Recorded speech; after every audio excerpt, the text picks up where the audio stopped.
And Al Unser Jr., the pole sitter here, forges ahead to the lead. The Penske cars, first, second, and third as they qualified. The rest of the field flows through. I'm Paul Page with Sam Posey and Bobby Unser. In the pits will be Jack Arute and Gary Gerald today as we have a nice long afternoon here at the Mid-Ohio Sports Car Course ahead.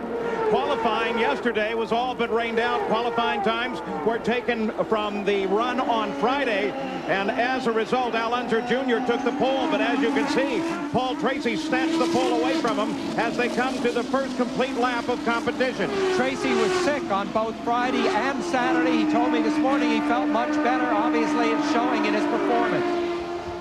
So Paul Tracy now leads his teammate Al Unser Jr. as they've completed what is scoring at the first lap, starting over on the long straight, coming out of the keyhole here. This course is 2.25 miles around, 13 turns. And also keep in mind, Paul and Sam, that qualification with Penske cars, 1, 2, 3, Little Al, Paul Tracy, and Emerson Fittipaldi in theirs. Parker Johnstone, as he slides, he's one of the 3 Honda entries here, and he's off the course, and looks like some damage may have occurred to the left front on that car. He's definitely bent up a little bit, but just think how nice the tires. That could have been a really bad accident, whereas it turns out to be relatively minor because of the tires, the way they put them all together. Emerson Fittipaldi currently runs in third. The officials in IndyCar have been concerned about sending out vehicles to get those cars off the course if they are in harm's way. And so as a result, they're going to be very careful today. And if they have to put a vehicle on the course any length of time at all, they will go towards yellow. Parker Johnstone, they're still trying to get that car off. You rode for a moment with Nigel Mansell. Yes, and you know, he may not be bent as bad as it looks there. At least he may be able to get back to the pits to do a repair job in the pits. Looks like all they have to do is get it running. Other car, that's Dominic Dobson, who took an excursion off the course, but he's back underway as well. He's had incident after incident, several crashes this year, but it was bailed out by a brilliant third 2 weeks ago in the Michigan 500. A lot of mud on that right front tire he'll have to wear away. There is the leader of the race, Paul Tracy. Fastest Lola to qualify was Nigel Mansell by nearly a full second ahead of any other Lola in the field, so he's very definitely one to watch. Remember, it was Paul Tracy who was running away with this race at the same point last year. He led the first 22 laps, had one of his unfortunately characteristic brain fades, went off the road and out of the race. Here today, he looks like he's got clean control again. And you can see, Sam, that Mid-Ohio is such a nice racetrack. Up and down, a little bit hilly, wide, really smooth. Probably the nicest road course that the Indy cars run on. Built back in 1962, it was really a second-generation road course in the United States after Riverside, Lime Rock, Sebring. They really learned a lot and built a beauty here, and it's been much refined since then, particularly for the spectators. A great family place.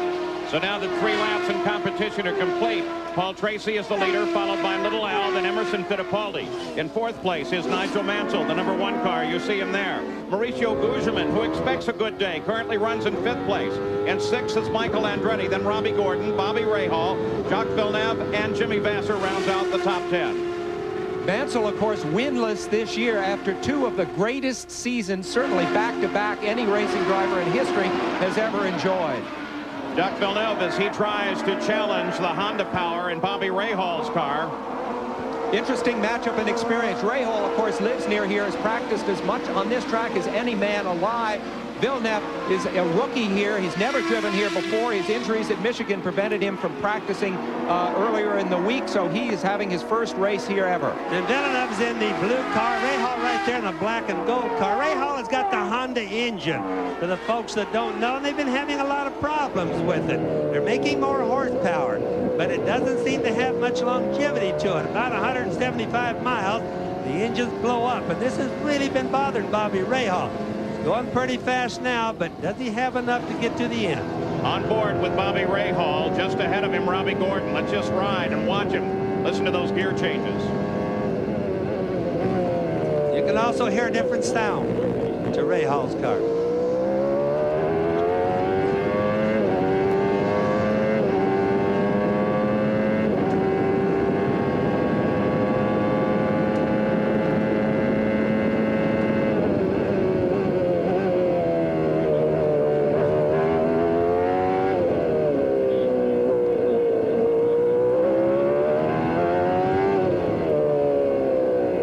This also gives you an idea how nice the turns and how smooth the track is here, Paul. Yeah, but boy, you've really got your hand full driving this part where you come over that rise and then immediately have to cock it over here. It's almost impossible to see ahead of you very well. Notice here, you're really only looking 100, 150 yards ahead of the car. You can see that there is some blue sky overhead. There was a very heavy rain came through the area yesterday and then again last night. But the best indication is that this race will run in the clear. And in fact, the blue sky you're looking at to the west there should indicate that we should have a perfect afternoon. The yellow flag is out for Willie T. Ribbs, who pulled off the edge of the course. There you see him. And he's in a fairly precarious position, so the question will be whether or not they'll go full course yellow around the course while they get Willie T. Ribbs restarted. Right now, we're keeping the green flag at the start-finish line and a local yellow only to cover Willie's car. Yeah, one of the nicest things about this track means they have so much grass and it's really so wide, they can send an emergency vehicle out, grab a car, pull them back, and they can really run on the grass if they have to. Makes it a lot nicer here than like the street courses. It's cement on both sides, and they really can't get the cars back very safely. There is Paul Tracy's margin after 5 laps here, so he's pulling away from his teammate Al Unser Jr. A word on Paul Tracy's technique. It's really fascinating. Lap after lap, when he comes through a turn, he accelerates out of it in exactly the same spot, whether his car is pointed right or not. If it's pointed a little wide of the turn, he wrestles it back onto the track. If it's pointed in a little bit, he lets it slide out. But he always opens the throttle at exactly the same point. That's quite different from some of the other drivers. IndyCar safety vehicle is already there to help Willie T. Ribbs. Now, remember, if they can't get him rolling and under power immediately, then they will consider a full course yellow. So now 6 laps of 83 complete. Paul Tracy picked the lead away from his teammate, pole sitter Al Unser Jr. Draft 200, brought to you by Cold Filtered Miller Genuine Draft. Get out of the old, get into the cold. Haviland Formula 3 Motor Oil, add more life to your car. American Honda, who's been making quality automobiles in America for the past 11 years. And AC Delco Automotive Parts. AC Delco, it's like buying time. Back in the Miller Genuine Draft 200 at Mid-Ohio. There is the interval back from the leader of the race, Paul Tracy.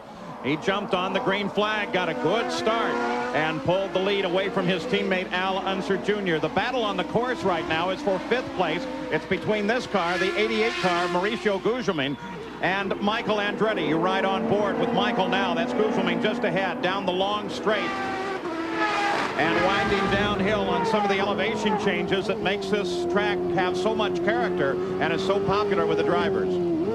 Gugelmin, of course, made his debut in IndyCar racing in this race last year. Interestingly, they both drive Renard cars. Theoretically, Michael Andretti, the lead driver for the Menard pairing, going for Chip Ganassi, but he's trailing his teammate right now.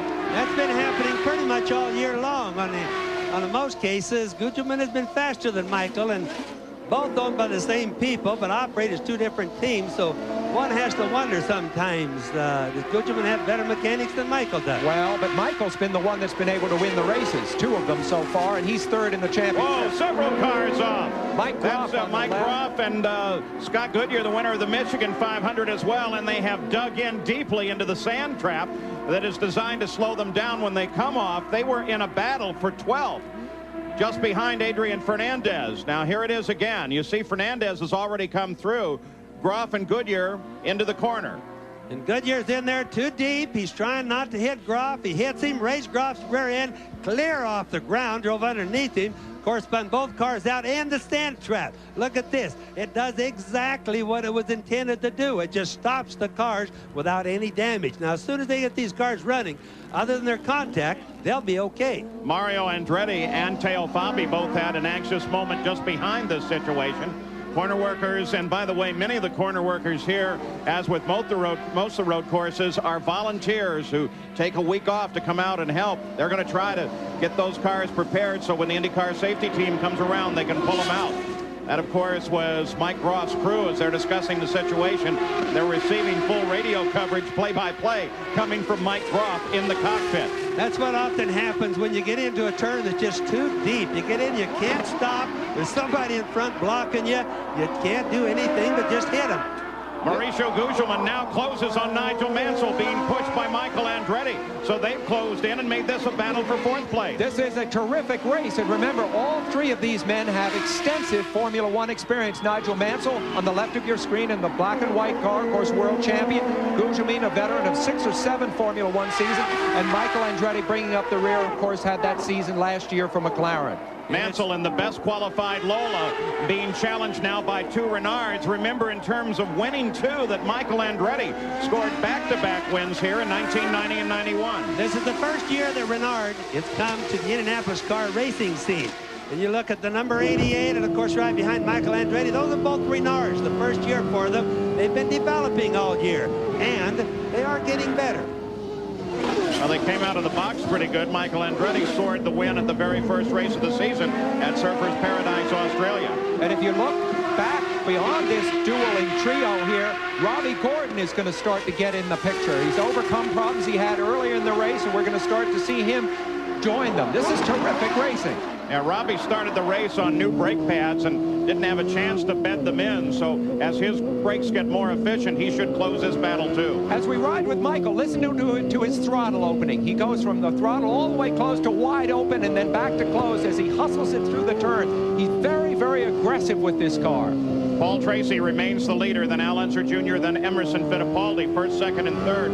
Neither of those challenging one another. This is the highest, best battle on the race course. Now you're on board with Robbie Gordon. Now I just started to say, Paul, he's working right up on that bunch. It's going to be a 4-car race here in just a minute, because Robbie is really going to cause the other guys to have to drive harder. Mansell is going to be the recipient of all of this, because he's got, look at all the guys behind him. As we said earlier, covering in the pits is Gary Gerald and Jack Arute. Jack has an update on Gordon. Well, Paul, it hasn't been a great weekend for Robbie Gordon and his Valvoline team. In fact, he said until this last practice session before the start of the race, they were, to quote Robbie, out to lunch. They made some changes, though, and they seem to have worked well. He radioed in just a couple of laps ago to Derek Walker that the brake pads are actually seated in, and now he feels like all he wants to have in that first pit stop, which we should see about lap 23, take a little bit of front wing out, and he says we can go and try and race to the front. 12 laps are now complete as we take a look at the Ford Electronics telemetry coming off Robbie Gordon's car. And we'll just ride here for a couple minutes as he continues to chase down Michael Andretti, Mauricio Gugelmin, and Nigel Mansell, the 3 cars in front.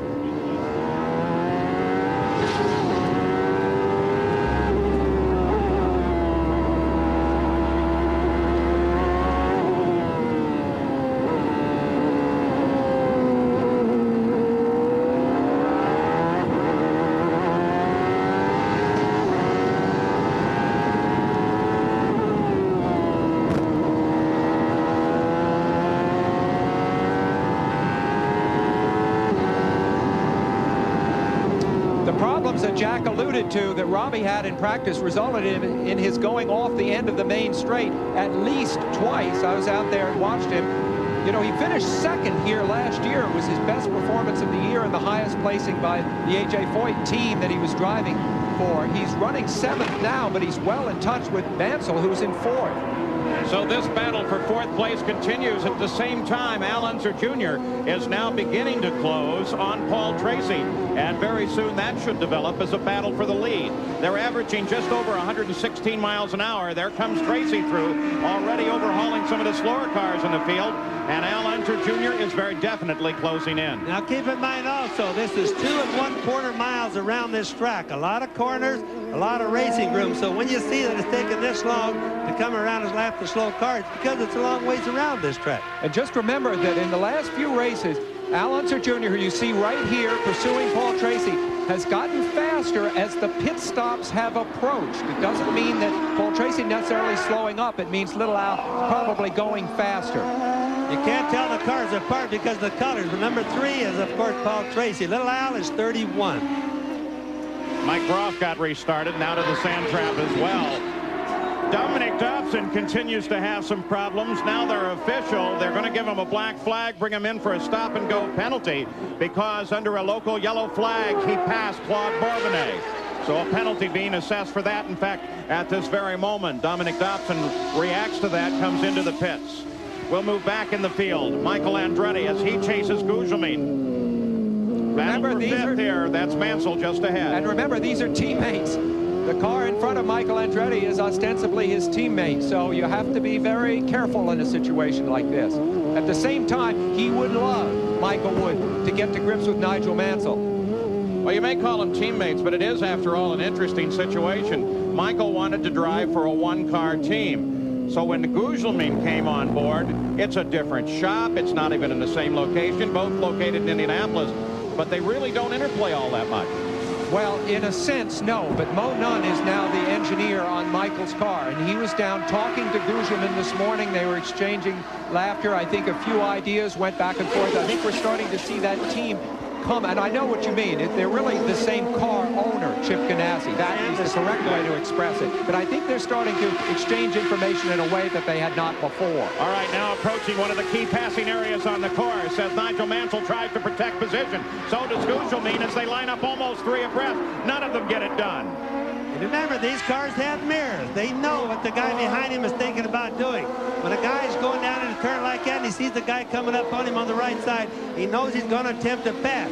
So he'll naturally scoot over a little bit to try to block him, even though it isn't technically blocking, just be in the way a little bit. Just good racing. Michael Andretti continues to thrash at the back of Mauricio Gugelmin's car. Whoa. Look alongside Gugelmin. Here comes Robbie Gordon. Well, we just got through saying Robbie Gordon's going to be up there in a few minutes. And my golly, he was. This is exactly what it's like. I've been privileged, Bobby, you have too, I think, to race on this course. This is exactly the feeling you have when you're right out in the cockpit. All of a sudden, the appearance of Gordon in this battle has made it a four-way fight. And we all know that Gordon is very racy and will do everything he can to get through. You know, in that particular case, Michael didn't see. Michael was so intent on Gugelmin right there in the 88 car in front of him that he didn't see Gordon coming up. So it was a total surprise when he saw the car alongside. Very much the same as we saw in the camera shot. Yeah, and that happens sometimes when you're trying to attack a driver. You'll drop back for a split second to get a better run at him. And if there's somebody right behind you, then you're in trouble. All right, 16 laps are now complete of the scheduled 83 laps distance. Paul Tracy is still the leader. We've got some great racing going on at the Mid-Ohio Sports Car Course. We'll be right back. Miller Genuine Draft 200, the Mid-Ohio Sports Car Course, on what has turned out to be a beautiful day and a great race. We ride with Robbie Gordon, who sits in 7th, trying to chase down the target car of Michael Andretti just ahead. Then just ahead of them, but broken off from contact at the moment, is Mauricio Gugelmin and Nigel Mansell. And just so everybody knows, when they watch on this beautiful racetrack, all the black rubber marks, if you wonder why the guys aren't running in them, keep in mind, there's many different classes of racing. The Indy Lights just ran today.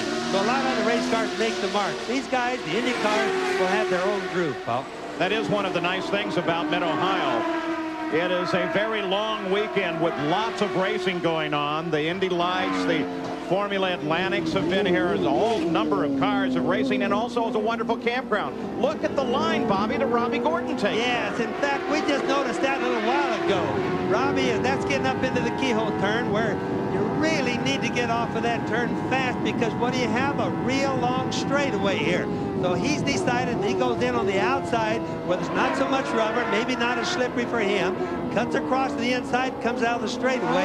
He thinks faster. And he doesn't look too bad either. He's doing it in a couple of the other turns, too, not quite as obviously. I talked to his mom the other day. She said Robbie loves this season. He loves the car. He loves the Derek Walker team. He just, of course, extended his contract for another couple of years with them. He said, you know, Mom, I would drive for nothing. I just have so much fun doing it. Of course, he's making a lot of money doing it, and a lot of people would pay him a lot of money to do what he does because he does it so well. But he just loves this sport. And he is fun to watch. You saw a moment ago as he came off the corner, gave the back end a big pitch and slid it around. He is spectacular. And you know, we're starting to see Bobby Rahal catch up just a little bit, too. The black and yellow car right there on the left of your screen, that's Bobby Rahal. No one, as I said earlier, knows this track better than Bobby Rahal. All right, we're watching now Jimmy Vasser and Teo Bobby. Well, they're really going at it tooth and toe now. That's up the keyhole turn. They're coming off here now. Long straightaway. Good, 180 miles an hour. Boy, you know, this could lead to trouble. Remember at Portland, Vasser left the door so wide open, and Michael Andretti came in and they got in contact. Vassar has a way of taking a very wide approach into the turn, a little like Robbie Gordon. And Fabi is an aggressive overtaker. This could be a volatile situation. I certainly hope not, but it could be. So Teo Fabi, for the moment, was in attack mode on Jimmy Vassar. Vassar seems well aware of him now and is beginning to pull just slightly away. That's 10th and 11th place right there. You can see how competitive or how hard they're racing clear back into the pack right now. Such a beautiful day, 70 degrees outside. One of the nicest days I could ever believe for a good motor race. Remember, Fabi in the yellow car, the Pennzoil car there, had his great victory driving for Porsche here a few years ago. He was on the pole, led the race, and won the race. All right, we're going to stay here for a moment with Teo Fabi. They come up through the keyhole as he continues his pursuit of Jimmy Vassar and see whether or not, as they get down the long back straight here, they'll have an opportunity to close again and do battle.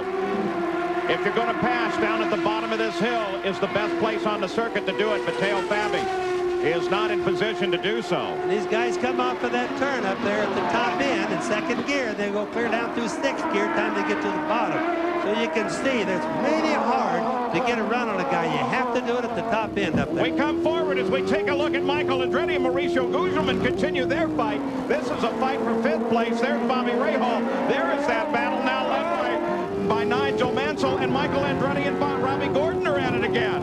Oh, is this terrific? What happens is Michael starts working on Gugelmin, and Robbie Gordon says, wow, I might as well get in there and mix it up a little bit because it slows the two guys down a little bit. They have to get a little bit protective, but it makes it easier for Gordon. Well, and Bobby, remember you made the point that Gordon goes so wide into the turn. That's giving him very high exit speed. So when the other two drivers get slowed up, he's coming off like a rocket. That's why he's getting up inside Michael. Now you can see Michael doing the same thing right there. He's out wide. Now watch him come clear down to the curb. The idea being is you have to go somewhere other than where the other cars are in order to go faster. Well, here's a key area now for all of them as they come slamming down the long back straight. Michael looks to the inside, tries to outbrake Gugelmin as they go into the corner. Gugelmin holds him off. He's not going to have any of it. Boy, that's some great driving on both drivers' part. Yes, and that's the same place that Tracy passed Little Al going in at the start of the race. They got the green flag, and when you come out of that particular turn, you can stay high, and that's what Gugelmin was able to do to Michael there. Notice that this battle is letting Nigel Mansell slip just a little bit away. He's kept the pressure on. He's now got a fraction of a second over this battling pair. When you really race hard against somebody else, you basically lose time to your other competitors. Robbie Gordon very definitely making up time coming in under braking. Acceleration against Michael seems about equal. Rahal very definitely closing in. Just a second ago from Robbie Gordon's onboard camera. Look at that. There he had that exit speed off that turn.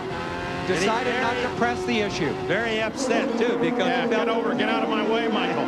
Yeah, but Gordon's driving a real smart race because he's not letting his emotions drive the car. He's being smart.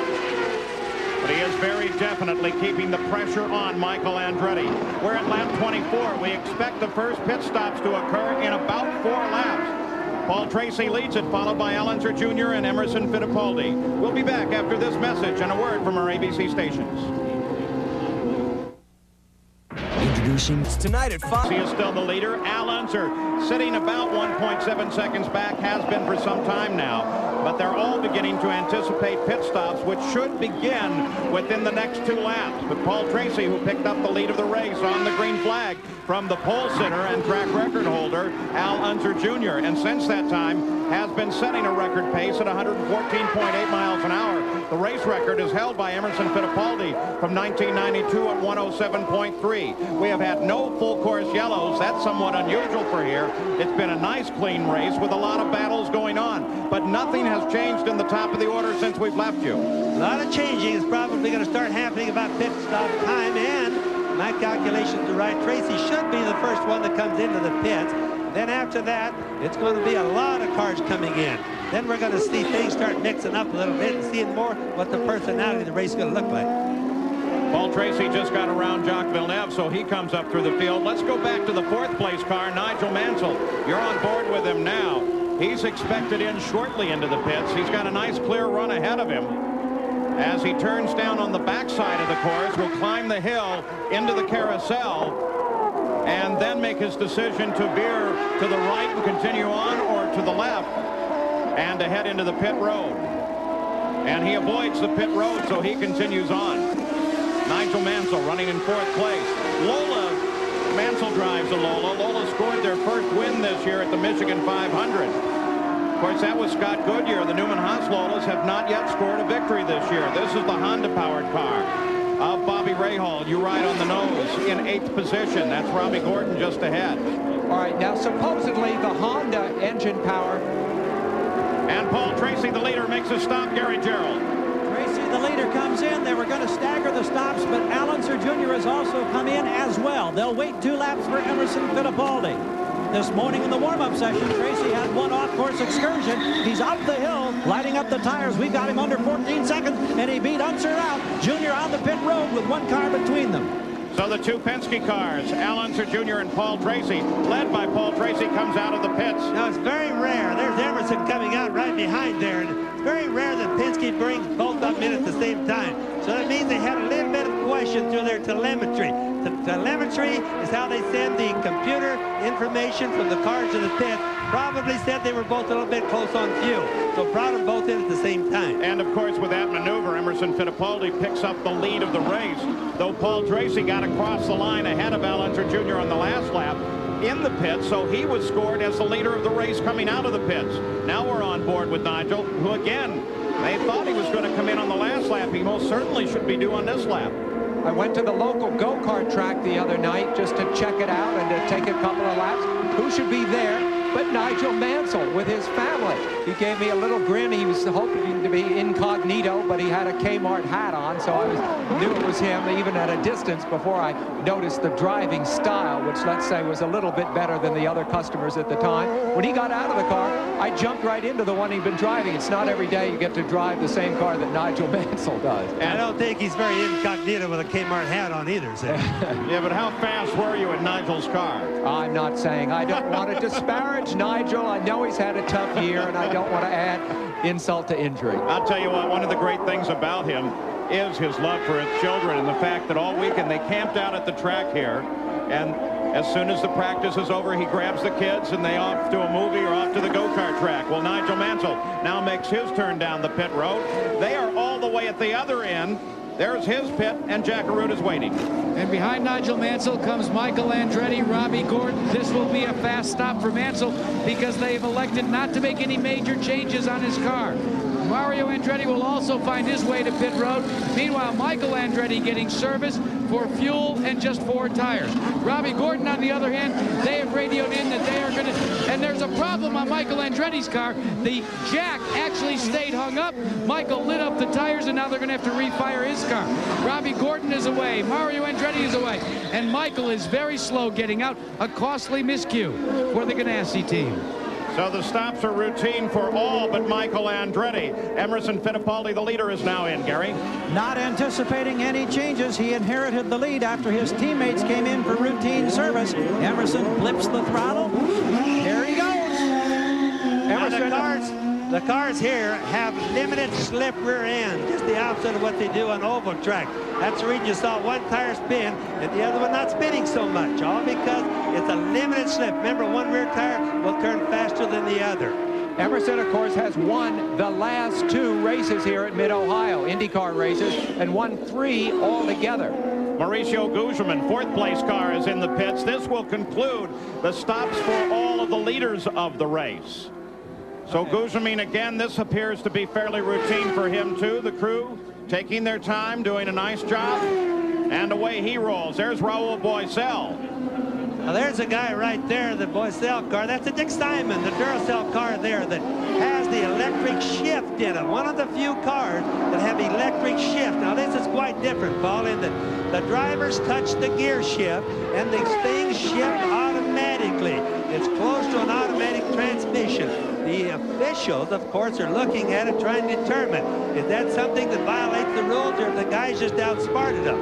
Look at Nigel now as he charges on Mauricio Gugelmin. They're battling side by side down that long back straight. Bobby Rahal is right there, too. And Mike Groff just behind Rahal. There's one of those shifters in that car of Nigel Mansell's, too. It's been in there all season. Look at this. A bid by Ray Hall on the outside of Gugelmin. No. Ray Hall, who probably knows this course better than any other driver. It's his home course. Let's just listen.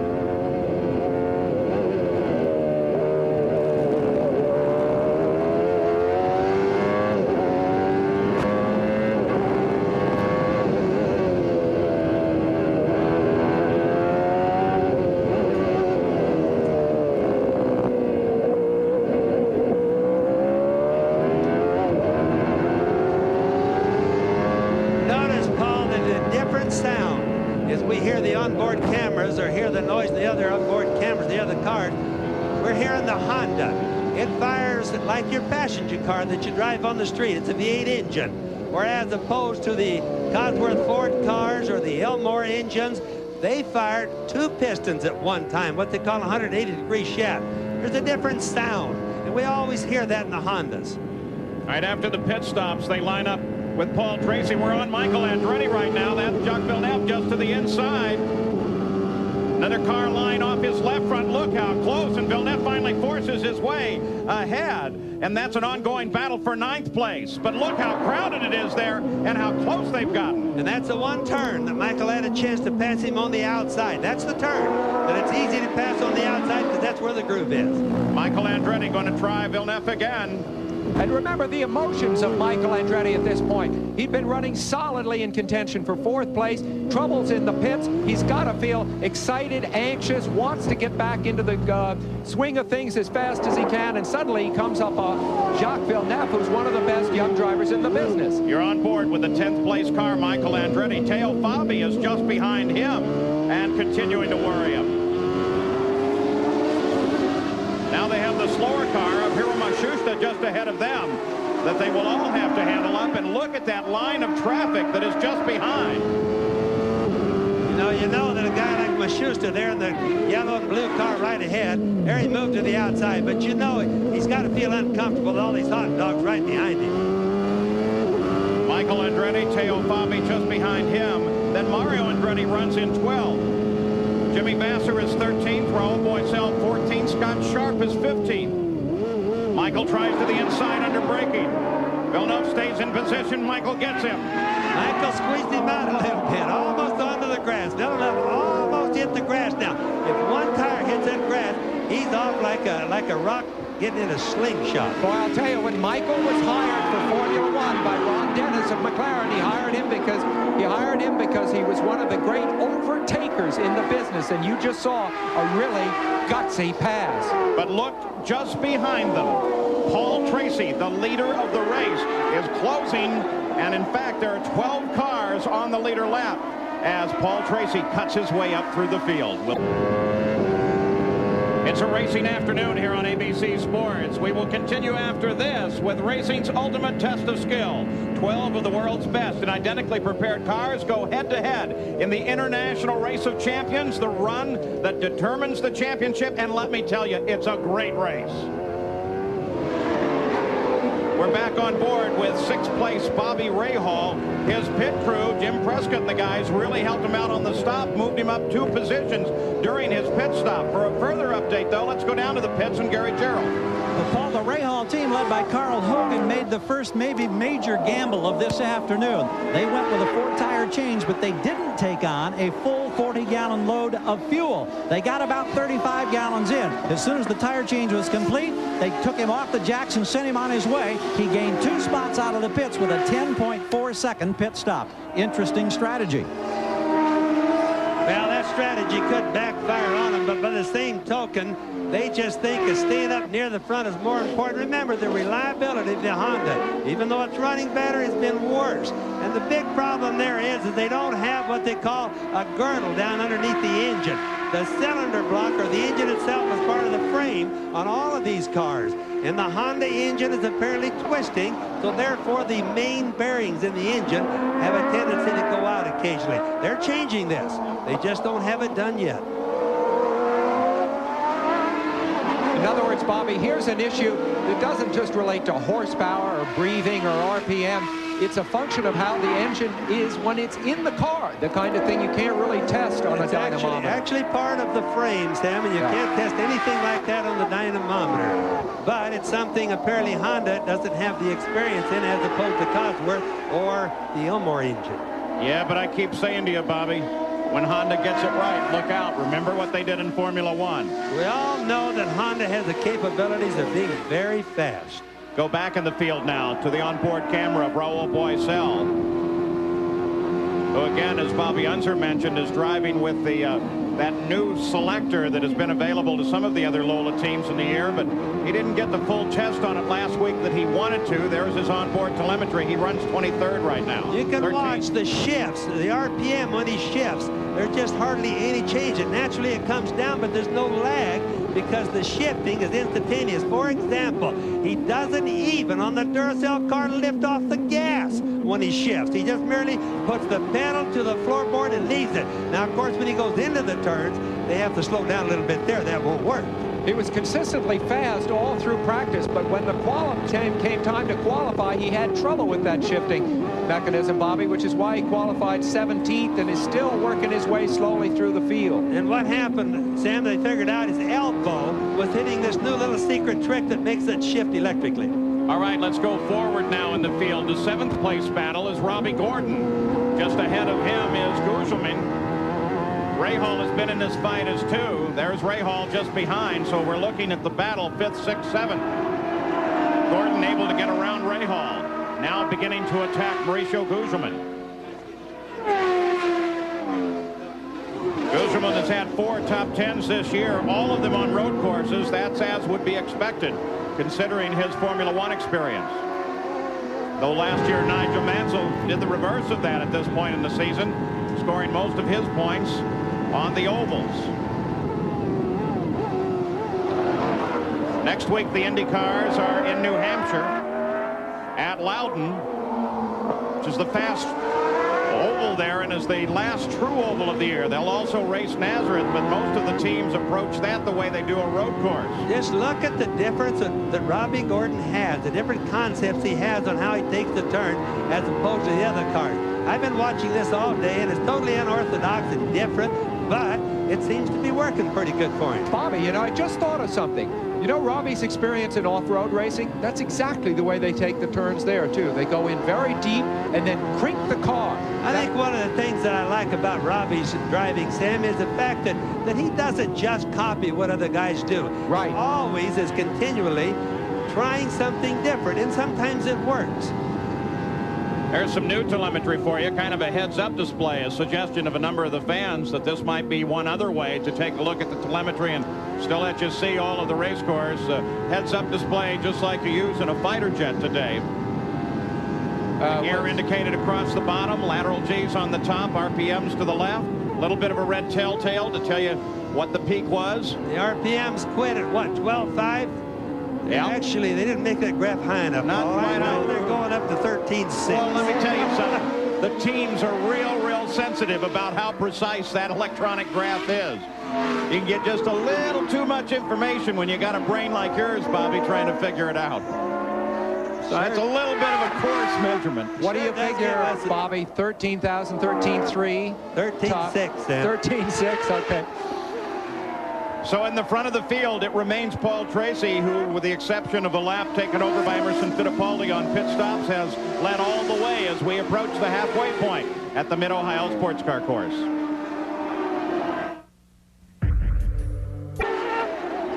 Back at the Mid-Ohio Sports Car Course, where now Al Unser Jr. closes right down on his teammate, the leader of the race, Paul Tracy. They flash down the pit straight, and Paul Tracy is trying to signal Adrian Fernandez, who started 14th and now runs in 8th, and is just ahead of him on the course, that he's there and get out of his way. He's apparently somewhat worried by the presence of Little Al just behind him. Look at Tracy. Oh, they're very close together. Tracy gets under. Al Unser Jr. gets caught. Fernandez apparently unaware of the position of Little Al. That was a brilliant but daring move by Paul Tracy. Now Little Al has got to follow suit if he's going to stay in touch as they approach the end of that long straight. Here they come. Well, Adrian having a lot more notice there. Little Al is coming by because of the fact that Tracy just came by, but I don't think Adrian saw him coming up in his mirrors. I think that was totally unexpected. Here it is again as they come down into the corner. This is at the keyhole. Adrian's in wide right there. He got in too deep. That's probably what he's trying to do. Look at the inside tire come up Fernandez's car. Now he's turning down. He turns down almost on Tracy. Here's Little Al. He'd like to get in there, but Fernandez comes right on down to the curb. No way for Little Al to get through. You know, it's absolutely amazing to me how a guy like Paul Tracy or Little Al, but Paul Tracy most visibly can go flying into a corner, still under braking all the way through the corner until he accelerates. Well, he took a gamble on that one because we saw Fernandez almost came down on him. In fact, if it hadn't been for Adrian going into the turn a little bit too fast, he would have surely come down on him, Paul. See, and it's the kind of thing that you'd been hard-pressed to blame Adrian Fernandez, because for 2-3 laps, he's seeing Paul Tracy back there, back there, back there. All of a sudden, he goes from 4 car lengths back to right alongside of him. And he should have let him go. He was being lapped. I agree. It's a courtesy thing. That's what the rules say you're supposed to do. Robbie Gordon tries to make on a move on Mauricio Gugelmin for 5th. Again, look at him as he looks to the outside. Theoretically, you can't even move there. Now, it's a really light place. That's where the cars go over a hill like a big hump, and it's a hard place to pass. I was surprised that Robbie was trying that one because, believe it or not, the cars will absolutely get airborne. Then they go off camber as you go around to the next turn. And what is that like? It's like off-road racing, gentlemen. You're so busy shaking hands making this great point. It's exactly like what Robbie does in the Baja 1000 and everything. He's an expert at driving a car that's very lightly loaded and is turning in very unusual ways. Now here they're coming up behind Bobby Rahal. Big difference in horsepower between the Honda and the Elmores right there. Let's see how they do with lapping Bobby here. The leader's closing on 7th place, Bobby Rahal, and then they're lined up in front of him, 4th through 7th. Nigel Gugelmin, Robbie Gordon, and Bobby Rahal. Now, Tracy tried the same thing there with Rahal that he did with Fernandez, but he couldn't get his nose up underneath him. Right, because Rahal was tucked down tight into the turn, and Rahal knows how to defend himself here. Doesn't look as if he's going to choose to do it. There's Little Al. Very precarious as Little Al looks to the inside as they come around Rahal. It is not going to be easy for them as they come up through the remainder of this group. They're all involved in battles on their own, and I suspect Gordon is going to be very tough to pass. Well, it also makes it easier sometimes. If you can take your guy like Little Al can take Tracy, box him in behind somebody that's slower, it makes it easy for Little Al to pass, and that's obviously what he was trying to do there. Rahal running in 7th, of course. It's a bitter pill to have to let people that are lapping you by, but he made the smart decision. You see him there. He really is a master of careful driving and yet driving extremely fast. Bobby Rahal very rarely makes a mistake in an Indy car. Oh, he's a tactician all the way. Look at that line as they head through the first turn at the end of the pit straight now. And you notice Little Al really putting the pressure on. Remember, he's trying to box Tracy in. Any place that Tracy goes, he wants to box Here him comes in. Gordon again, right alongside Gugelmin, forces Gugelmin offline into the outside, and Tracy and Little Al come through as well. Now Little Al sets up to make a move on Paul Tracy. He's tucked in right behind. He goes to the inside this time.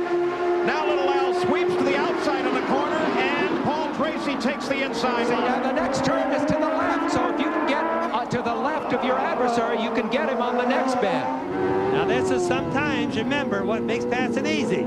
Gordon makes the move on Nigel Mansell now. They come off the corner side by side, and Robbie Gordon has the line and the position there. But here is Paul Tracy as he screams down behind Nigel Mansell, who now runs in 4th place. It's awesome. Just think, he's absolutely lapping Mansell. This is something we hardly ever see. And Mansell pulled well aside. A terrific moment for Gordon because having gone from dueling with Mansell, he's now a 1.5 seconds ahead of him. And Nigel is smart. He doesn't want any part of that battle. All it can do is get him in trouble. That is a terrific lap for young Robbie Gordon. And Bobby Rahal slowing down.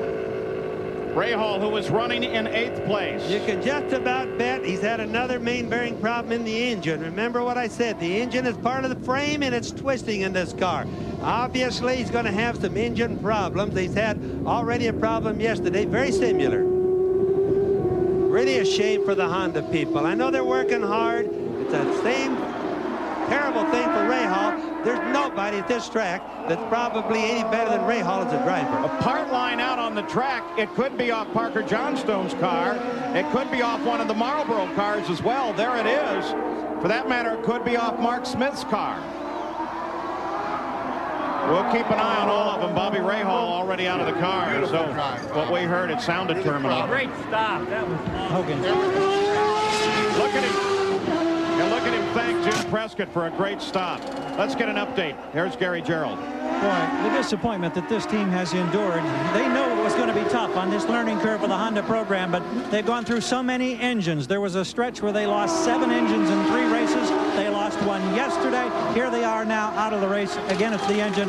Carl Hogan, bitter disappointment. You saw Bobby thanking his crew for a great race car, but man, the frustration, it just oozes out of this pit, Paul. Well, that piece of debris that we saw on the course, the indication is that's off of Mark Smith's car. Apparently he got in contact with Parker Johnstone, and both of those cars are in the pit right now. Parker's changing their front wings on his car, and Mark Smith, it looks like they're going over that car for just a routine stop. It's really difficult to determine. I suspect that part is probably off of Parker Johnstone's. Back now on Michael Andretti, that's Adrian Fernandez just ahead of him. Fernandez runs in 7th place. He's really been doing good at this race so far. He's been fast in all the practice sessions, pretty good in qualifications, and he's kind of new at this racetrack. Fernandez, of course, is from Mexico. He is new at this racetrack. He's having his first shot at it. The last couple of races, Adrian Fernandez has started to really race the biggest names in IndyCar racing. He's a very calm man. He knew it was going to take a while to get everything functioning. And I said, what is the difference now between how you race and how you race back in Australia at the beginning of the year, which seems now so long ago? He said, I'm just not any faster at the wheel. I'm just so much more aware of strategy, tactics, what's going on in my car, how to use the pit work.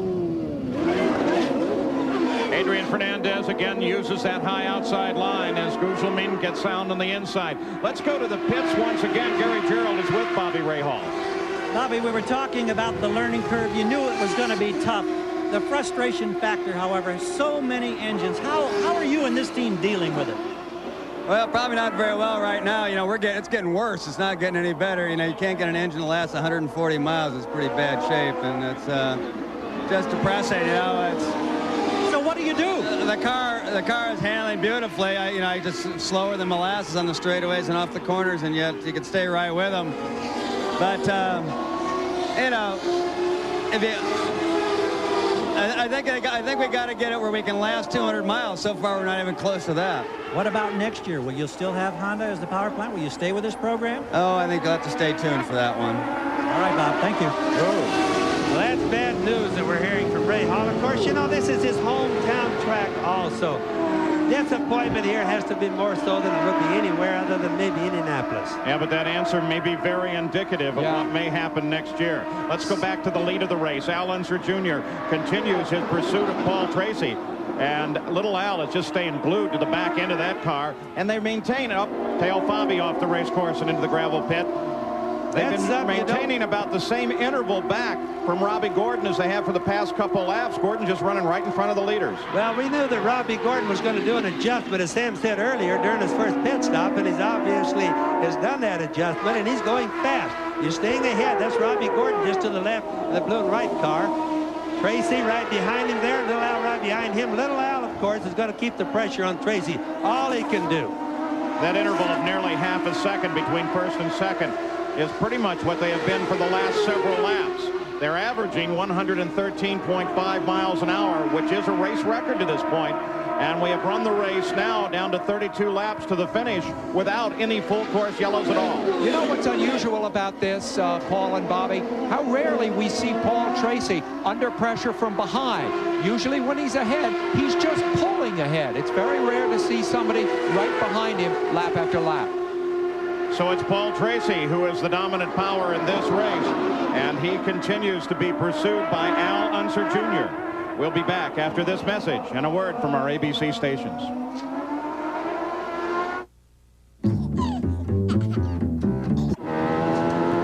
Back at the Miller Genuine Draft 200, the Mid-Ohio Sports Car Course, on a beautiful, cool afternoon. You ride with Robbie Gordon, who's had more than a thrilling afternoon just a few moments ago. Look at him as they're coming through here. Boy, he almost spun that thing out. You see the rear end? Must have jumped out 3 feet on him right there. Almost lost it. That kid drives all the time. Here it is in slow motion. The safety team trying to get Watch him tail on the right Bobby there. off. Look at Robbie. Watch here. Brake too much in the rear engine jumped way out, left a big black rubber mark, and still only lost one position to Paul Tracy, who's on his right, the red and white car there. The Ray Hall Hogan team has more trouble. Mike Croft has pulled to a stop just inside the carousel. Apparently his day is done. No indication what went wrong with this car to get it off the race course. Back on board with Robbie Gordon now. And we'll go down through the running order after 53 laps. Paul Tracy continues to be the power in this race. And Robbie Gordon officially should have gone down one lap right there, Paul, which is something he really didn't want to do. Let's go to the pits and Jack Arute. Well, even if you're being lapped, gentlemen, you don't like to be lapped under the caution, and that seems to be your complaint, Derek Walker, about the leader. Well, from the television coverage there, we can see he passed under that yellow flag. That's He being Paul Tracy, correct? Yeah, absolutely. That's a stop and go. I don't know why they haven't brought him in. We don't know either, but they have talked to the card officials, and it's got to be their call, as you know. Well, I guess that's something, Jack, we might have overlooked from up here, because I didn't see that either. Well, it's there. The question is whether or not it was a deliberate pass or as a result of this action. Now watch it here. Robbie loses it, comes to the outside. Tracy maintains his momentum, but Robbie has slowed. Now what does he do? It's not a position, it's a lap. If I was an official, I would have to call that as not Paul Tracy's fault. I mean, Gordon, for all practical purposes, within a quarter of a second could either have lost it or crashed his car, and he was certainly headed in that direction. The fact he saved it was just a tribute to his driving abilities. Plus, you could see that Paul Tracy locked his wheels up trying to slow down. Nigel Mansell in fourth with Adrian Fernandez just behind him. Adrian stayed with him. Now he's looking to pass him. Mansell's obviously having problems today. Nonetheless, it's part of a young driver's experience to battle with the greats and to realize that you can link your name with theirs. You can say, hey, I raced Nigel Mansell. That's what's happening now. Mansell's gone too slow on the turns, Sam. Adrian Fernandez running too fast. There's not that much difference. So Mansell has got some sort of a problem. Yeah, he does. This, though, is a fight for position with Michael Andretti closing down on them. 5th, 6th, and 7th. You're on board the 7th place car, Michael. You can see Fernandez right ahead there with the red rear wing, and Mansell struggling with his car ahead. Well, he's struggling in the turns. He's getting down the straightaway pretty quick, as you can see, but having a terrible time in the turns, and it seems to be more of the slower turns as opposed to the fast ones.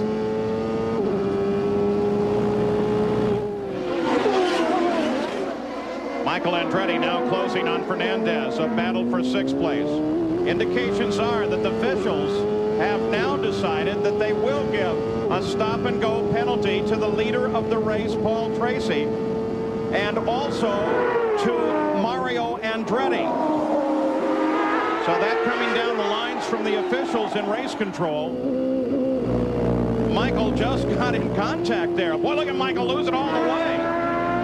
There's that black flag ordering Paul Tracy to come into the pits for a stop-and-go penalty. He has 3.8 seconds on the 2nd place car of Alonso Jr., so when he comes in, he will lose the lead. What do you think, Bobby? Yes, I think 1st place, I think it's wrong, but by the same token, it's really going to hurt Paul an awful lot. If the officials see it that way, it was a marginal thing at the best.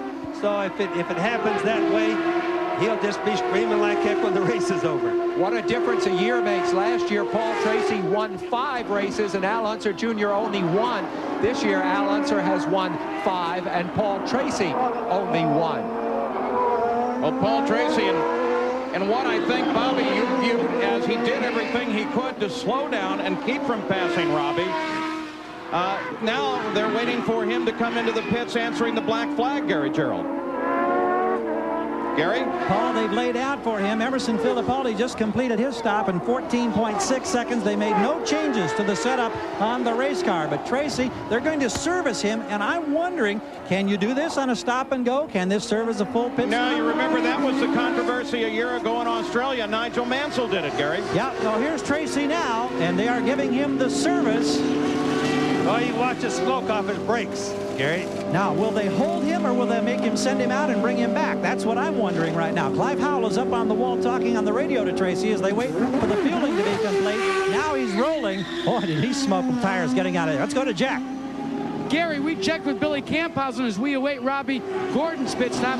Now, here's what Unser has a choice to do. I mean, Tracy, he must take his service, but now he has 3 laps to come back in and take his stop and go. This is from IndyCar official Billy Camphausen. And Jack Arute, Michael Andretti now comes in to make his stop. And we'll wait and see if Michael has the same problem with the rear jack that he had the last time. It took a long time for the air to come out.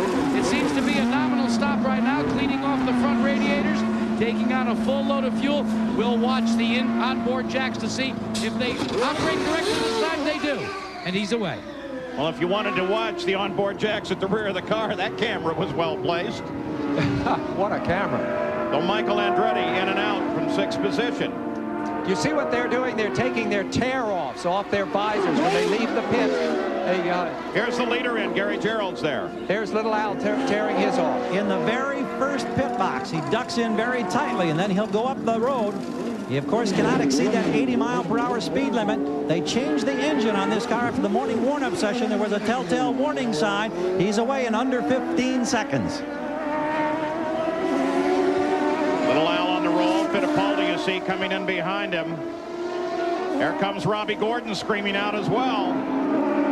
Any time now, Paul Tracy is going to have to react to that black flag. Now remember, Robbie Gordon comes down 1 lap behind Little Al. That's the reason he was trying so hard a while ago not to get lapped. But when they leave the pits, for example, Little Al right there, as we saw, it won't go over like 80 miles an hour because they have the onboard computers on the car set where the engine won't run any faster than that. That's modern science coming at us again. So Paul Tracy, at the same time that Little Al comes in, acknowledges the black flag. He is in and out. He's taken the penalty. But Al Unser Jr. takes the advantage by a full 10 seconds over Tracy and picks up the lead of the race. Very costly decision by the officials.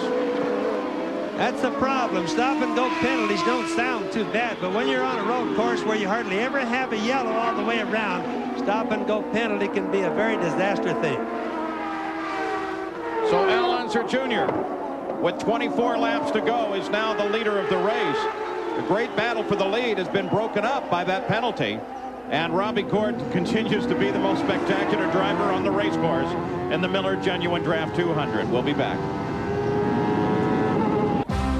The Miller Genuine Draft 200, brought to you by Goodyear, #1 in tires. Target, where you can expect more and pay less. Armor All, the only protectant with Dust at X. It keeps your dash looking clean. And Split Fire, the patented performance spark plug.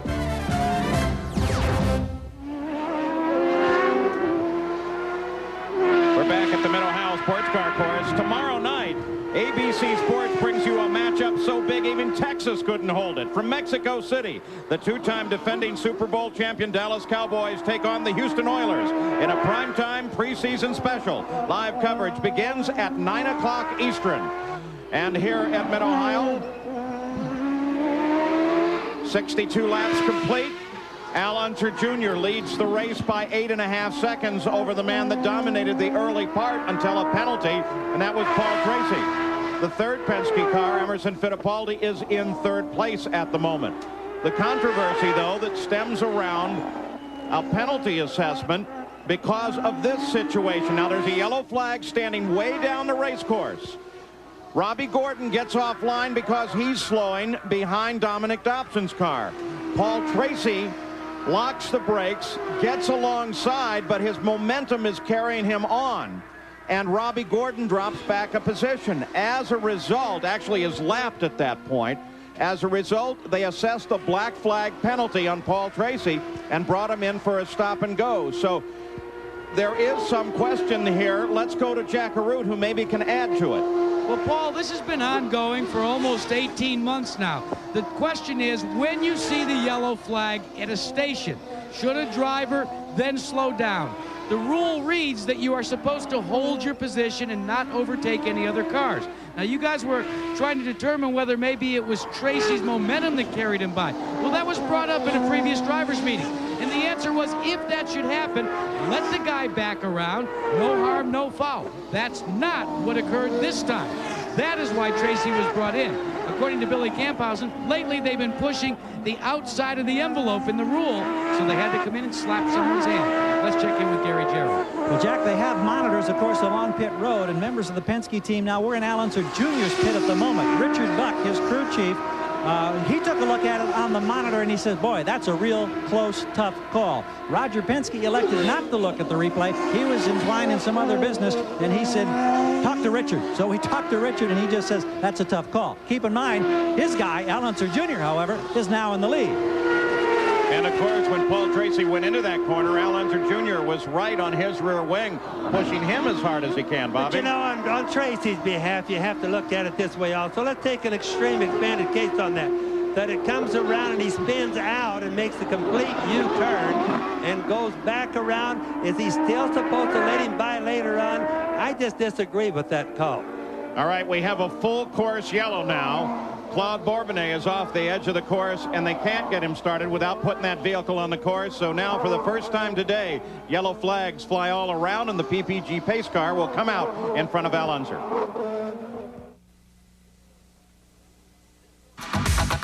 This Ford Fact is brought to you by Ford and your Ford dealer. Have you driven a Ford lately? On a road circuit where we have high-speed and low-speed corners, the teams want to run very soft springs to allow the car to lean from side to side and pick up grip in those slow corners. Those soft springs, however, cause a problem. As the car goes faster, the aerodynamic downforce compresses these springs, and then the car drags on the circuit. The way around that in the past has been to use a bump rubber. You put one of these on each shock absorber shaft, so now instead of dragging on the bottom of the car and on the circuit, it now just hits these bump rubbers. If you put one on each side, there's another problem. Now the car has no way of leaning from side to side in the turns, and you lose grip. Many teams feel the Penske team has found a way around that. If we follow this shock absorber down to the anti-roll bar, what they have reportedly done is put a bracket here, then put a swivel in the middle, and actually used a bump rubber that keeps the car from hitting the ground, but allows it to lean from side to side. So important is this that the Newman-Haas team had the same thing in Toronto, but they used a spring instead of a bump rubber. Many other teams are trying their own systems that will be out soon. Tonight on ABC, the laughs are on you with America's Funniest Hour. Then Dean Stockwell guest stars on Lois and Clark, The New Adventures of Superman. Then it's Slime Time.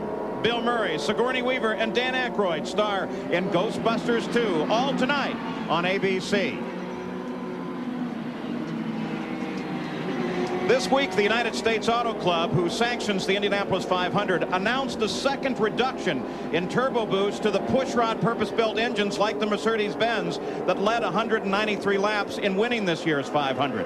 On June 13th, the boost for those engines was reduced from 55 to 52 inches. Ilmor, the company that built the Mercedes-Benz, then began building engines for the 1995 Indy 500 for Penske Racing and for other Ilmor customers. Last week, USAC further reduced the boost to 48 inches. According to Paul Ray of Ilmor, 30 blocks and crankshafts had been machined that are now worthless, a loss in excess of $1 million. I talked with Roger Penske, a partner in Ilmor, who called the action politically motivated and said nothing at all had changed since June.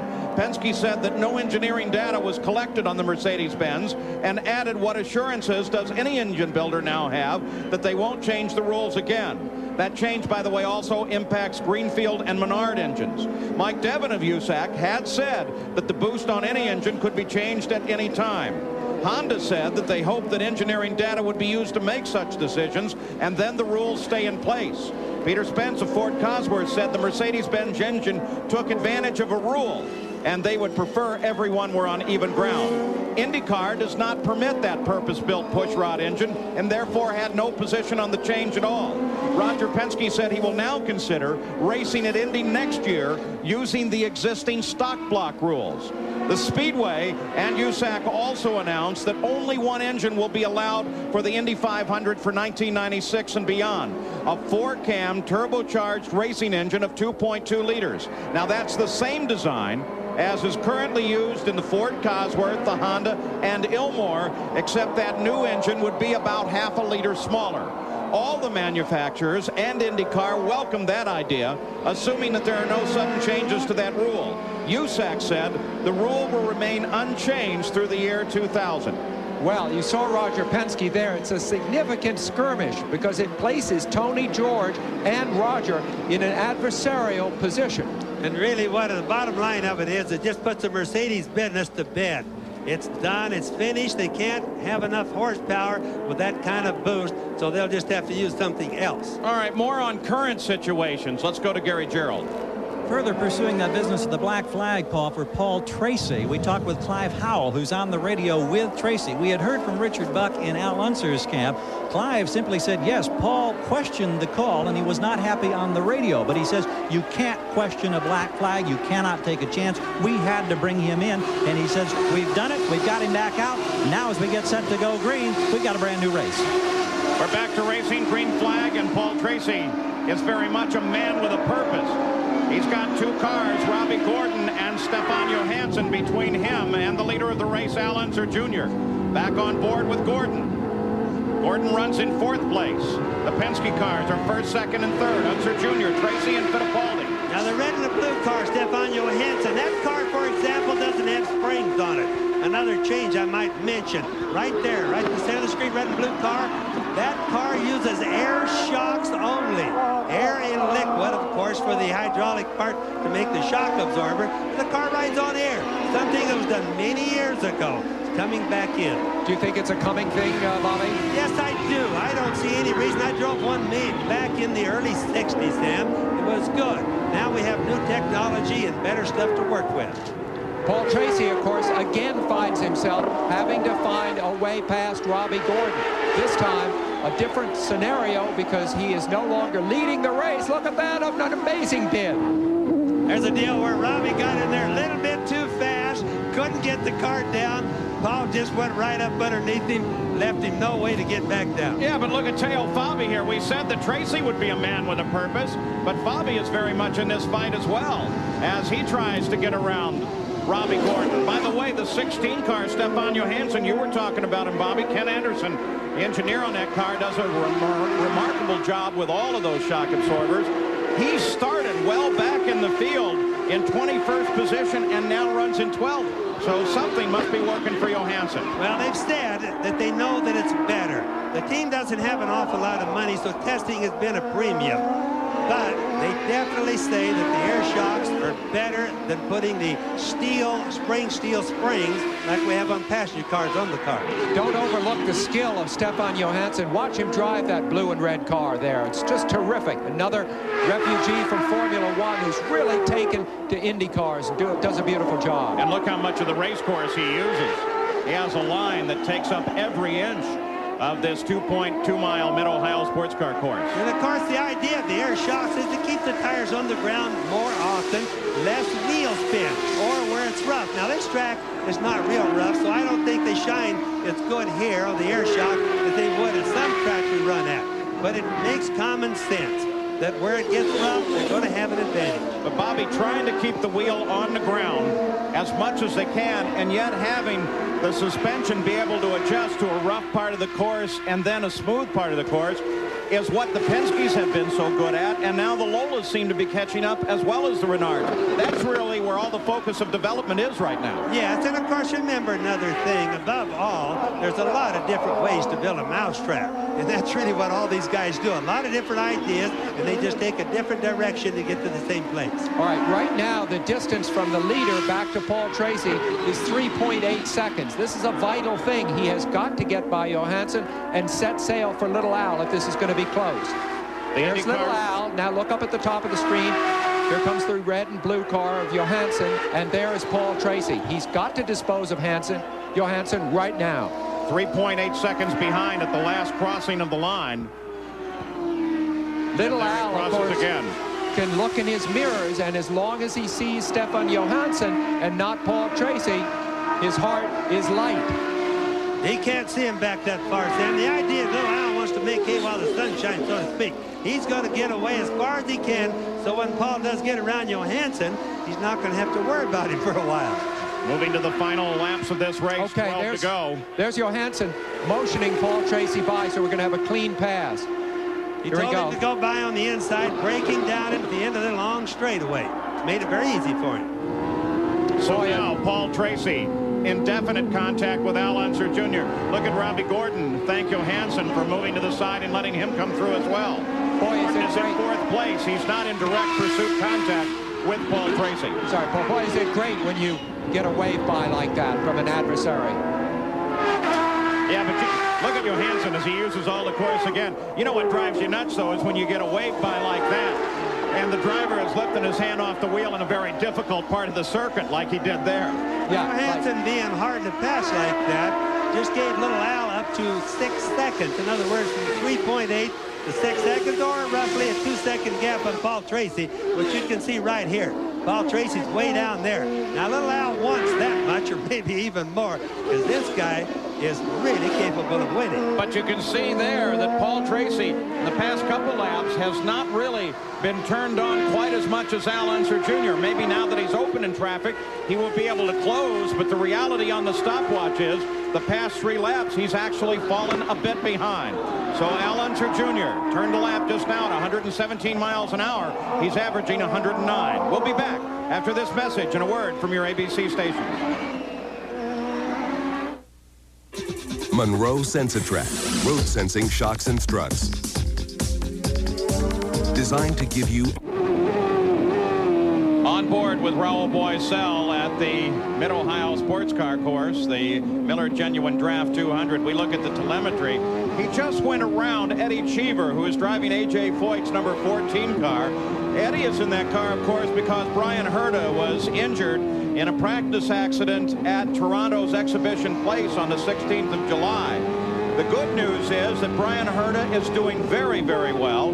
He's on crutches now. As a matter of fact, he went to the Brickyard 400 that you saw here on ABC last week, and he expects to be back racing at the beginning of next season. I know everybody in the pits wishes Brian Herta well. You know, Dick Steinman has never won a race. Right here with Boisel, he's come so close this year and had some bad luck with it. Good car, good team. They really are getting up in the first-class deal. They need a win. Boisel has moved from a starting position back in the teens up to 8th. He's had one of the best drives today. He started 17th. He's a smooth driver. Of course, he almost won the Michigan 500 2 weeks ago. The interesting thing about him, Stan, is he's good on any type of track, whether it's a road circuit or an oval. Currently running in 3rd place is the 3rd Penske car, Emerson Fittipaldi. There he is. Penske cars once again 1, 2, and 3. This is going to continue that battle for the championship between Unser Jr. and Fittipaldi, and Michael Andretti sits in 5th, so the points are going to maintain the same relative interview. Next week, they're going to slide out just a little bit. Yeah. Next week, they head off to Loudon. Very, very fast oval. You'll see coverage of that as well as the rest of the season on ESPN. One other note, and don't forget this, the IROC comes up next.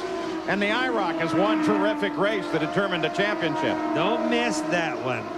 Looking at Emerson Fittipaldi right there. A lot of people ask me, Paul, is Emma going to retire next year? Everybody kind of assumes he's getting old and tired, but I'm going to tell you something.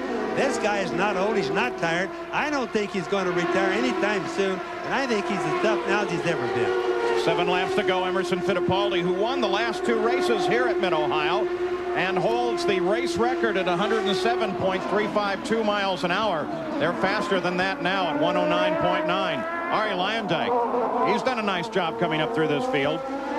If you're Roger Penske and you've got Al Unser Jr., Emerson Fittipaldi, and Paul Tracy driving for you, you say, whoa, if I want to cut my team to 2 cars instead of this fairly unwieldy 3 cars, who do I cut? Be a hard decision to make, wouldn't it, Sam? I'm glad I'm not the one that would ever have to make that decision. Best indication, though, is if they would reduce to a 3-car team, Sam, is that from some people very close to Paul Tracy that he might be the one to go. Well, that's where does he go? That's what we hear. But when you think of letting that kind of talent get away from you. Dominic Dobson off course again. Not having the most pleasant of days. Doesn't get a lot of traction on that grass with those slick tires. You notice that? This is one of the Pac West team cars, Scott Sharp being in the other one, and Danny Sullivan tested for this team earlier this week. We talk, of course, about who might drive for who next year. Sullivan went very, very well for this team, helped them with their setups and so forth, and Danny Sullivan is looking for a ride. Might he wind up in a car like this? Who knows? You know, it was interesting that all of the talk what we call the silly season on who's going to end up where next year was very hot the past couple of weeks, and then suddenly it's gotten very quiet again. Let's go down to the Penske pits once again, Gary. Well, those who follow the racing fortunes of these teams on scanners have been getting an earful from Roger Penske, talking with Junior a lot as they try to protect the lead, advising him to watch it, go carefully, watch the downshifting. Now with 5 laps to go, we understand he was just given the message, he being Unser, it's your own race, go for it. So now they've just pulled out all the stops, and he's looking awful strong, isn't he? Paul Tracy very definitely not in pursuit, 7.5 seconds behind. Yeah, little Al's also smart enough to know that he's not going to try to make 9 seconds out of a 7-point-something seconds gap. He doesn't need it. He just wants to win. Ironically, he's really after the points battle more than I've ever seen him in my life. Let's go back. Nigel Mansell runs in 7th place. Raul Boisel is closing on Mansell. Battle of the Lolas here. Mansell, who qualified almost a full second quicker than any other Lola in the field. Now, we've talked about Dick Simon, who owns the Boisel car, and how he doesn't have the support, perhaps financially or otherwise, that Mansell has with the factory Lola and the factory help from Ford. What satisfaction it would be for Simon and his team if they could pass Mansell right now in the waning stages of this race. There's probably 2.5 times the difference in the budget between the car in front, Nigel Mansell's, and Boisel's with the Dick Simon team right there. They operate probably with about, I would say, maximum 3.5 million, maybe 4 million a year in Boisel's car, the little gold-colored car there. Mansell, on the other hand, you could either double or triple it, and you'd probably still be way under it, Sam. Not mentioning paying Nigel's salary. Well, Nigel's salary, for example, would be more than Boisel's or Dick Simon's budget for the entire year. That's the ironic difference between these things. For an update on Nigel Mansell, here's Jack. Well, it's not been a great day for Nigel Mansell. From the start of the race, he complained about the handling of the car. He's been battling a severe understeer throughout the course of the afternoon. Just a couple of laps ago, he radioed in. He said he felt like the car felt 10 pounds heavier than he'd ever driven before. Don't know if maybe, Sam, maybe when he was out there racing with his kids, did he have a little extra ice cream? Oh, well, he had one of the kids with him. Maybe she's riding with him again now. 3 laps to go now for the leader of the race, Al Unser Jr. The Penske cars, Junior, Tracy, Fittipaldi, the only ones on the lead lap. You can just watch Mansell. When he gets to those real sharp turns like that, he just almost comes to a stop. And that's, of course, how Boisel stays up on him so close. The car is a good car. They've just missed on their handling today. 4th place is Robbie Gordon. 5th place is Michael Andretti. They are not in contact with one another. Then Fernandez. And then this battle, Mansell and Boisel. Battle for 7th. Jack Villeneuve sits behind them in 9th place, and then 10th. There's Jack in 9th place. There's Mario in 10th. I guess if I had a surprise here, it would have to be Villeneuve. I expected him to be a whole lot faster than he has. And I think it's probably just not figuring out the Mid-Ohio. There he is, Jacques Villeneuve. Very good car, very good driver, and a very good team. He just hasn't figured out Mid-Ohio road course. Update on Jack now. Here is Gary Gerald. Well, one of the problems that they experienced this weekend was the fact that, remember, 2 weeks ago in the race at Michigan, they had the big crash. And so while they were working to repair cars, they missed the test session at Mid-Ohio. That, they felt, really put them behind. So Villeneuve has had a catch-up weekend all weekend long. And all in all, I think the team was very proud of the fact that he was able to qualify as high on the grid as he did. That was in 6th, of course, and I think they just missed the setup for the race. That's where their testing hurt them. Villeneuve's fastest lap at 113 miles an hour. You saw it a moment ago. The fastest lap of the race set by Al Unser Jr. on lap 20 at 117.7 miles an hour. Fortunately, with the EDS scoring system, we can keep track of all of those things for you. Used to be 2 or 3 days after a race when we knew when the fastest lap of the race was. I was just going to say, Paul, how did we ever get by without the EDS system in the old days? Boy, I mean, we'd have information instantly now. Paul Tracy is 6.4 seconds behind. Al Unser Jr., the leader of the race. Computers, of course, everywhere now in the business. IndyCar just did a deal with IBM. It's an electronic world of racing. Used to be a mechanical world. It's changing over to at least a partially electronic world. Al Unser Jr. has finished 8 of the 9 last races he has run at Mid-Ohio. And he works now on the final lap. The white flag already given by Jim Swintal. And Al Unser Jr. came across the line 5.5 seconds ahead of Paul Tracy. But Paul Tracy at least has him in his sights at the moment. And Al Unser Jr. can't afford to lag too much behind the slower cars that sit ahead of him.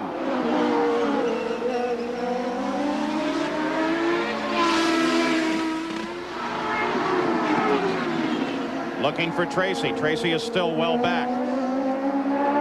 Al Unser Jr. has to decide. Does he come around Parker Johnstone and Mark Smith, or does he just stay there?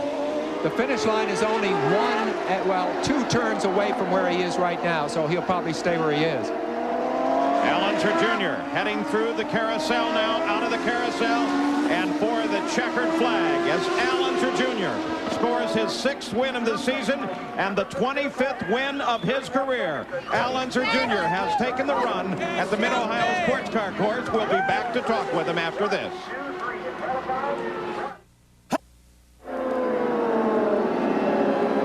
Back at the Mid-Ohio Sports Car Course as Al Unser Jr. has just taken the win. Let's go to Gary Gerald.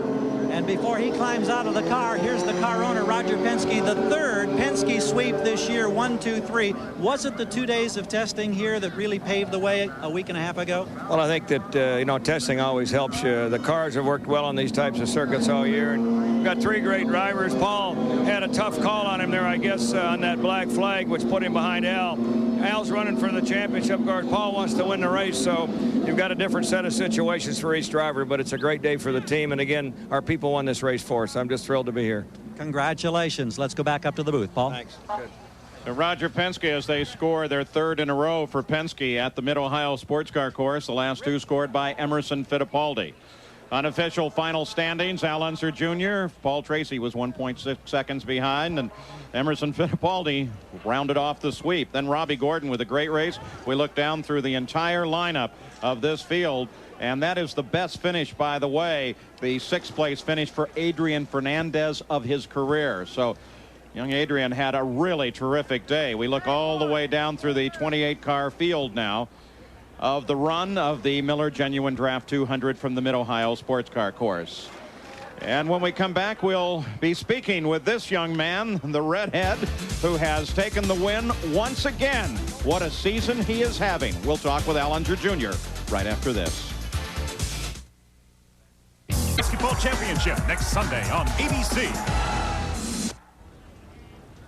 Here at Mid-Ohio, it's shades of Milwaukee, a Penske sweep of 1st, 2nd, and 3rd. First, let's talk to 3rd place finisher Paul Tracy. A black flag, 2nd place for you.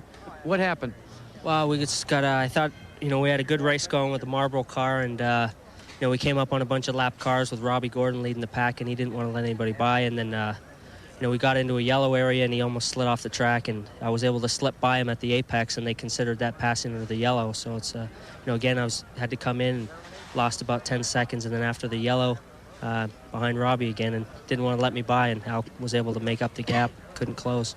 Emerson, it seems like this year you're always a bridesmaid. This day you're finishing 3rd position, but it's always to your teammates. Well, I'm very pleased. The car was running strong in the beginning, but I had over pressure, over tire. The tires are too high pressure, and the second segment I was running strong. But I'd like to congratulate Junior and Paul. They did a fantastic job, and the Marlboro team Penske 1, 2, 3. What else we needed? All the time. It seems like whenever you qualify up front, Al Jr., you seem to come home in front. But you're very serious about this championship this year.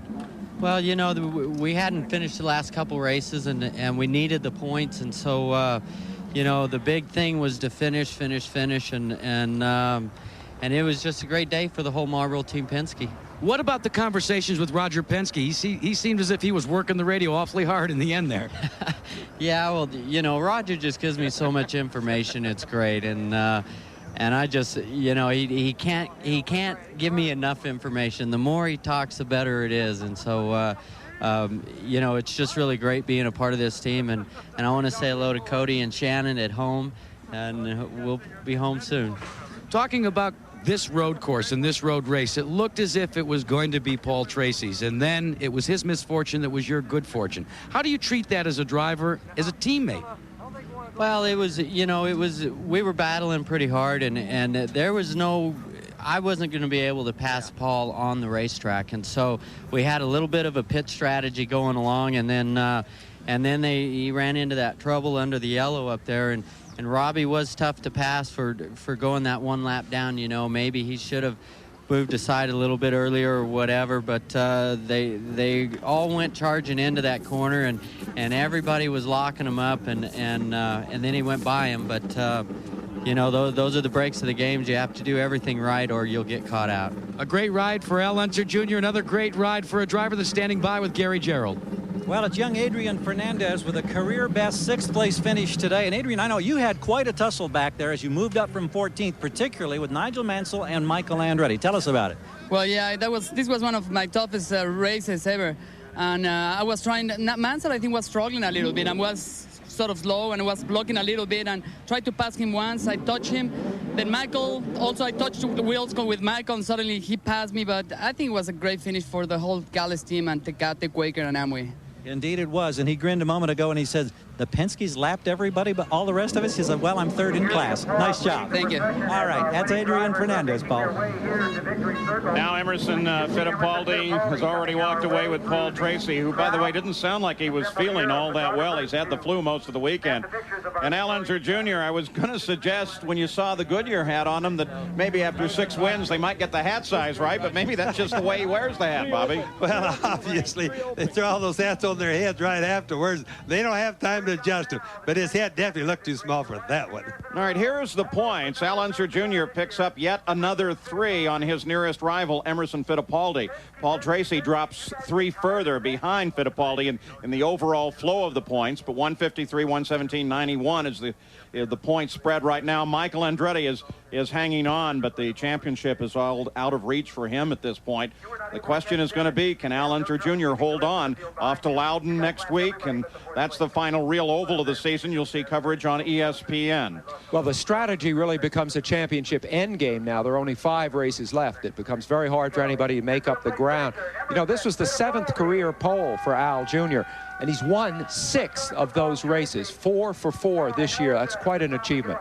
So congratulations to Al Unser Jr. He has taken the win here in the Miller Genuine Draft 200 at the Mid-Ohio Sports Car Course. We'll be back right after this. Post from the beautiful Saratoga Springs, the Travers Stakes live. Coverage begins at 4:30, 3:30 Central Time next week. Well, there they are, the Penske sweep once again, 1st, 2nd, and 3rd. And what a season we have seen thus far in the Indy cars. Now on to Loudon, and then on to a series of road courses, and ending up, of course, at Laguna Seca, California, where the champion will be crowned. All of that coverage will come to you on ESPN. But we've had a terrific season thus far here on ABC. Consider what you've seen. Michael Andretti winning the very first race of this IndyCar season. Al Unser Jr. taking his 2nd Indianapolis 500. Jeff Gordon a week ago taking the first Brickyard 400. A great season of racing. Well, my thought exactly, Paul. I mean, we have seen, of course, the 16 races make up the IndyCar Championship. Some of them on road courses like this one here, some on city courses, city streets, some on mile ovals, and some on super speedways. And yet this form of racing is so successful that it has given us close racing and spectacular racing on all forms of courses. Bobby Unser, you've enjoyed it. Of course, your nephew is looking real strong. I certainly have. They're making Uncle Bobby awfully happy, and it's been really good racing. Card is doing a whole lot better than they've been doing. Having Andrew Craig in is running IndyCar racing right now. Probably the best thing that's happened to this series, and I think it's a good look at what we're going to be looking at for a long time. Well, as we show you the names of all the people that have helped make this season possible, we want to thank all of them. Congratulate Al Unser Jr., but tell you, if you want to see some really great racing, the International Race of Champions is next. Rusty Wallace and Dale Earnhardt really hammer it out in this one. We'll not tell you who won either the race or the championship. I'm Paul Page.